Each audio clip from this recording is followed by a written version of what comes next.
YTBC, what's the deal? So another heavyweight prospect, Michael Hunter, 6'2", 200 pounds, 80-inch reach. Some of you old heads may know his father, Michael Hunter Sr. He was shot by police in 2006 on a drug bust, but I'm talking about really mostly the in-ring achievements of his father. He was around in the late 80s, going into the early 90s. He was a guy, and he fought at cruiserweight. There are 3 fights on YouTube that I've watched. When he beat Dwight Kwawi, the Tyrell Biggs fight, and I'm gonna leave this fight in the description box. The fight against Pinkline Thomas, a very, very, it was very interesting, very entertaining scrap, man. It's a very good, entertaining scrap. I'm gonna leave that link in the description so you guys can check that out. Watch his father, man. His father was only stopped one time. He had a late start. His father did going into his career. He did 7 years in prison for armed robbery. But when his father got out, man, he was one of those guys they would bring in for prospects, or they would bring him in for a guy like Tyrell Biggs, who had, 4 or 5 losses going into that fight, to see where he was at, or, a guy like Kwawi to fight to see where he's at, or a guy like, they would bring him in for guys who had names to see where they're at if they had a few losses in their career, or he was a guy that they brought in for prospects. And the thing is, he would beat some of these guys. His losses, he had a split decision loss to Franz Botha, and he actually beat Buster Mathis Jr., who ended up staying undefeated until he fought Tyson. But then he had that switch to a no decision because he tested positive for, I believe, a drug, some type of drug.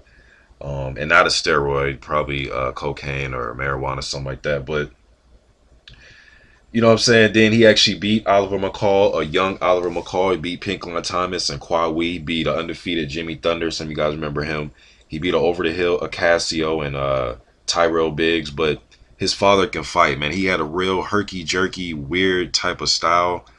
But he would whip his right hand and whip hooks and uppercuts. It was like a Michael Spinks type of style. It looked like he would sit down on punches a little bit more, but, he would give you his shoulder. He was a good, he could fight, but he could box too. He's like a boxer fighter, But his dad was interested. But to him, if he can have his father's chin, along with the skills that I've seen, man, I know I've talked about Philippe Herkovic and Oscar Rivas and guys like that. Hunter actually beat Oscar Rivas in the amateurs.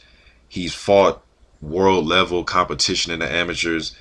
He's fought a guy you may know by the name of Tyson Fury as an amateur. He fought Roberto Camarelli. Some of you guys may know who he is, a 3-time Olympian. Actually, Camarelli won a gold, a bronze, and a silver in the 2004, 2008, 2012 games. He's also fought, Artur Beterbiev in the 2012 games, Hunter did. So he's fought really good competition. And for some of you U.S. amateur fans, you guys probably remember around 2007, 2008, guys like Javier Torres and Leroy Thompson. Thompson actually changed his name to Cam F. Austin. He's the amateur that wears pink. And Cam F. Austin has actually won, probably about 15 fucking amateur U.S. national tournaments, man. But he's beat him. He's beat Javante Charles and other guys up and coming. Some of you guys remember, who was the other guy that he beat from 07, 08? I forgot the American amateur guy's name. I believe it was Mike. Yeah, Mike Wilson was another guy that was good at in the amateurs in 2007, 2008. But he's beating him. Then I watched Hunter when he was in the Olympic qualifier when he fought Julio Castillo. And I watched that, and he came out fighting. He came out fighting like somebody that wanted to punch his ticket to go to the Olympics. That's how he fought. He came forward, and when he went backwards, he didn't do what a lot of these big, tall prospects who I talk about,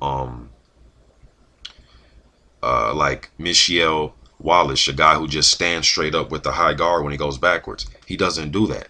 Adrian Granat kind of does it too, but he doesn't do that. What did Michael Hunter do when he went backwards?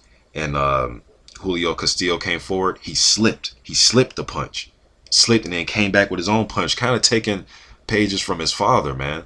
He can fight. Hunter is a good boxer, but he also is a good fighter. Then I've seen him work in a TMT gym. There's countless sparring sessions, him and Tabiti. I've seen him spar King Mo. I've seen him spar Hasim Rotman's son.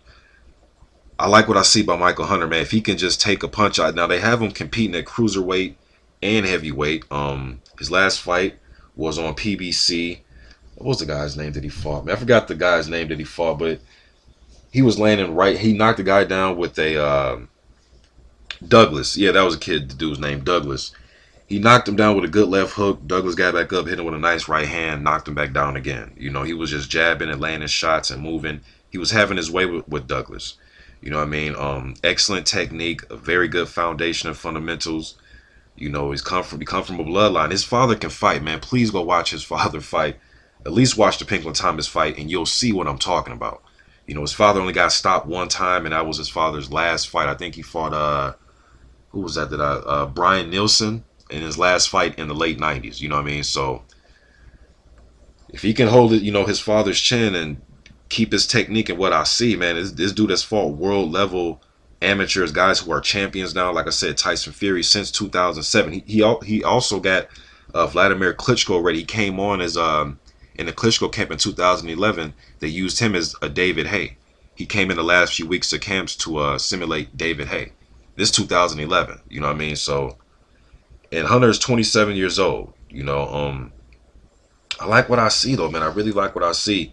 Sometimes he comes in at 212, but he fought his last fight at 200. But I like what I see from the young man. You know, you may look at his record and say 10-0, 7 knockouts. Okay, who's the guys he couldn't knock out? Okay, he couldn't knock out a guy named Avery Gibson. Avery Gibson is 6-5-3. You know, you may look at that record, but Avery Gibson is also a guy who I've seen fight in the World Series of Boxing. Also, watched him fight Joe Joyce in the World Series of Boxing. And Joyce is a Great Britain amateur. You know, so I've seen him fight him. Avery Gibson is a tricky guy. You know what I'm saying? So for Hunter to go the distance with him doesn't surprise me. I mean, shit, Javier Torres was a good American amateur back in the late 2000s. You know, Gibson lost a split decision to him. You know, he also lost a decision to Bogdan Dino, another prospect. You know, he actually had a draw with Alexander Flores, another prospect. And Gibson is actually getting ready to fight Sergey Kuzmin, a 5-0 Russian prospect who I've done a prospect video on. So Avery Gibson is a little bit tougher than meets the eye when you look at his 6-5-3 record for a prospect. I'm not saying Gibson to be tough work for, you know, Deontay Wilder or Tyson Fury, but I'm saying for a prospect coming up, it's tougher than it looks, man. This dude has a gain of experience, and I'm curious to see how Sergey Kuzmin does against Avery Gibson. But anyways, Michael Hunter is somebody who I'm definitely gonna keep an eye on. And I don't know why I didn't do a prospect watch on him, man. So Philippe Herkovic is a guy who I'm high on. Oscar Rivas is another guy who I'm very high on. Michael Hunter, he's probably the third one. And Adrian Granat's another one too, but he's definitely high. Michael Hunter is on my prospect list, along with Alexander Usyk, who's another guy that's at cruiserweight that's going to move up to heavyweight. Shit, Usyk versus Hunter, that'd be a great fight. Please keep an eye on Michael Hunter Jr. Go watch his father, Michael, the Bounty Hunter Sr., if you haven't seen him fight before. Some of you old heads probably remember who I'm talking about. YTBC, please keep an eye on Michael Hunter. I'm out.